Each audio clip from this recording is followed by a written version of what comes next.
पण या विशाखा समित्या या फक्त आपल्या महिला आयोगसारख्या राजकीय आहेत. पुढारी बदलला की तिथल्या त्या बायका बदलतात आणि त्या तिथल्या व्यवस्थेला क्लीन चिट देण्यासाठी उदाढाली कशा असतात ना, रडायला जातात तशा त्या रडतात. प्रामाणिकपणे काम करण्याचा प्रयत्न करून कंप्लेंट केल्यानंतर जी धाडसाने बाई सांगते की हे चुकीचं आहे आणि माझ्यावर अन्याय होतोय, माझ्यावर प्रेशर येते, मी आत्महत्या करीन असं तिने सांगितल्यानंतरसुद्धा जर तुम्ही तिचा न्याय करत नाही आणि शूट अंडर सुसाईड, त्याच्यानंतर तुम्ही चारित्र्याची चर्चा करणार, हे पुरुषात्ताक व्यवस्थेचं आणि आत्यंतिक हीन दर्जाचं घाणेरडं क्राईम मॅनेज करणारं जे राजकारण आहे महाराष्ट्रातलं, त्याचा ती बळी आहे. त्यामुळे लोक त्याला आत्महत्या म्हणतील, मी त्याला खूनच म्हणेन. या व्यवस्थेने तिचा बळी घेतलेला आहे. आणि तुम्ही सांगा, कुठली मुलगी स्वतःच्या गावात रूम असताना जाऊन हॉस्टेलवर आत्महत्या करेल? ते सगळं संशयास्पद आहे.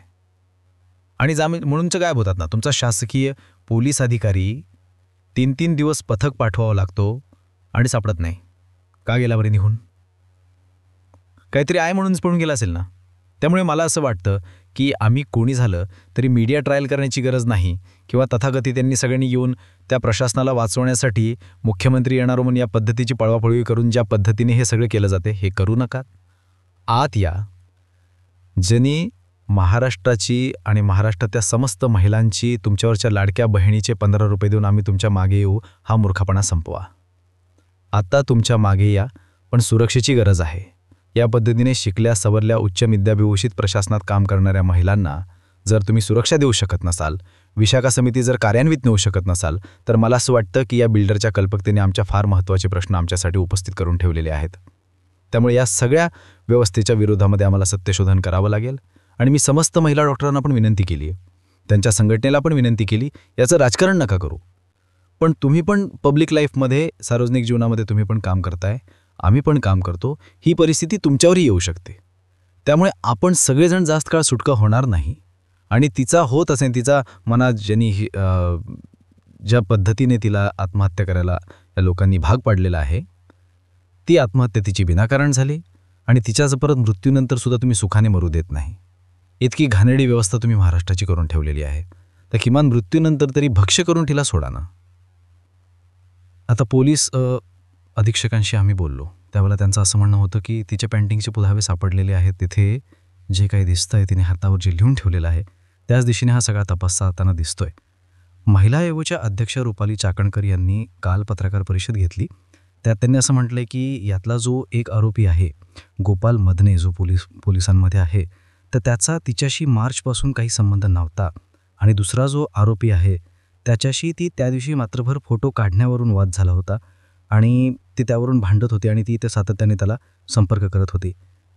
आणि हे सगळं तिचं वैयक्तिक आयुष्य आहेच एका बाजूला, आणि ते असायला हरकत नाही आहे. प्रत्येकाचं आपलं एक स्वतःचं लाईफ असू शकतं ना. त्यामुळे जीवन भांडवायला तिचं त्या माणसावर प्रेम असणं आणि त्याच्यासाठी तिने त्याच्याबरोबर चॅट करणं हे ऑब्वियस आहे. आणि हे आधीच त्याच्या आधीचं खूप एक सगळं असू शकतं. ते हिचं वैयक्तिक आयुष्य आहे. कोणी तरुण मुलीने कोणाबरोबर डेटिंग करावं आणि कोणाबरोबर करावं, हा तिचा वैयक्तिक प्रश्न आहे. त्याची चर्चा प्रशासनातल्या एका मुद्द्याच्या बाबतीमध्ये, मूळ मुद्दा बाजूला ठेवून ज्या पद्धतीने हे डिरेक्शन दिलं जात आहे, तिचा चारित्र्याचा मुद्दा घेऊन, तर मला वाटतं हे चुकीचं आहे. कारण त्या अधिकाऱ्याचं नाव का घेतलं, त्याच्यामध्ये तिचे ॲप्लिकेशन्स काय सांगतात, फोकस ठेवा ना. मुद्दा काय होता तिच्या आत्महत्येमागचा, आणि ती जे लिहिती आहे तो फोकस जोडून तिच्या चारित्र्याची चर्चा का करताय? तिच्या चारित्र्याची चर्चा करून स्वतःला वाचवण्याचा निष्फळ प्रयत्न कृपा करून करू नका. तो तुमचा डिफेन्स असू शकत नाही. तुमचा डिफेन्स समस्त जगाला उघडपणे फलटणमध्ये उघड बोललं जात आहे. इथे आम्हाला साताऱ्यात बसून आणि महाराष्ट्रात बसून आम्हाला कळू शकतं, पण काय पोलीस पद्धतीने काम करतात, कशा पद्धतीने ते CCTV फुटेज गायब केले जातात, कॅमेरे कसे बंद ठेवले जातात, हे आम्हाला पाहिजे नाही का? सामान्य माणूस म्हणून तुम्ही इतकं मूर्ख नाही बनवायचं.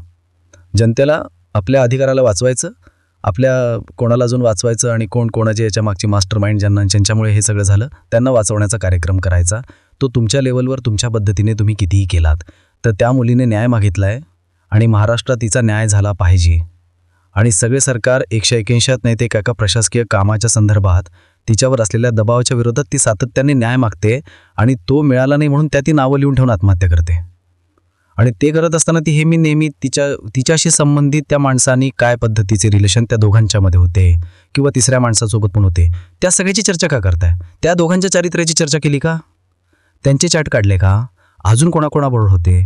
मला असं वाटतं एक महिला आहे म्हणून तिच्या बाबतीमध्ये सातत्याने हा टिपिकल पुरुष सत्ताक आणि पुरुषी प्रवृत्तीचा विचार आहे की बाई मेली तरी तिच्या चारित्र्याची चर्चा करून तिच्यावर अन्याय परत करायचा, हे चालणार नाही.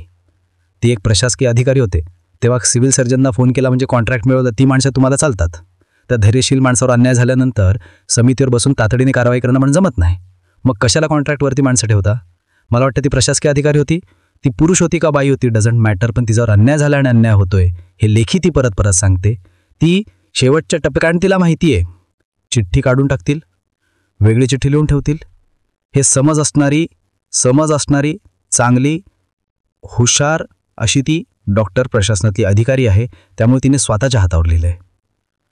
आता काय लिहिलं असेल, कागद मिळाला नसेल का कागदात काय करतील तिला माहिती आहे. आणि म्हणून मला असं वाटतं की या सगळ्याच्या संदर्भामध्ये तिच्या बाबतीत झालेला हा संपूर्ण प्रकार तातडीने तिच्या चारित्र्याची चर्चा थांबवा, तिच्या फॅमिलीला परत मानसिक तिचा मृत्यूपश्चात त्रास देऊ नकात.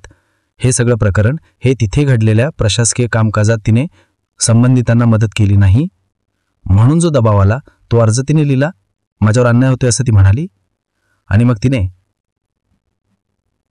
ती आत्महत्या करते असंही सांगितलं, आणि मग तिने ती आत्महत्या केली. ह्या फोकसने हे इन्व्हेस्टिगेशन केलं पाहिजे. केवळ त्यांना वाचवण्यासाठी जर त्याचा फोकस हलवला जात असेल, त्याचा फोकस बदलला जात असेल, तर त्यांच्या कुटुंबियांसमवेत महाराष्ट्रामध्ये महिला आयोगची मदत झाली तर वेल अँड गुड. महिला आयोग पण हेच काम करणार असेल तर आम्हाला स्वतंत्रपणे त्या कुटुंबाच्या मदतीसाठी काम करावं लागेल. कारण लेक लाडके अभियान सातत्याने बीड जिल्ह्यामध्ये संपूर्ण महाराष्ट्रामध्ये मुलींच्या बेटी बचाव बेटी पढाओ ही आमच्यासाठी घोषणा नाही आहे, आमचं मिशन आहे. या सगळ्या प्रकरणामध्ये कायदेशीरदृष्ट्या म्हणजे आता ज्या पद्धतीने रिव्हिलेशन्स केली जात आहेत त्याच्याबद्दल आपण बोललो.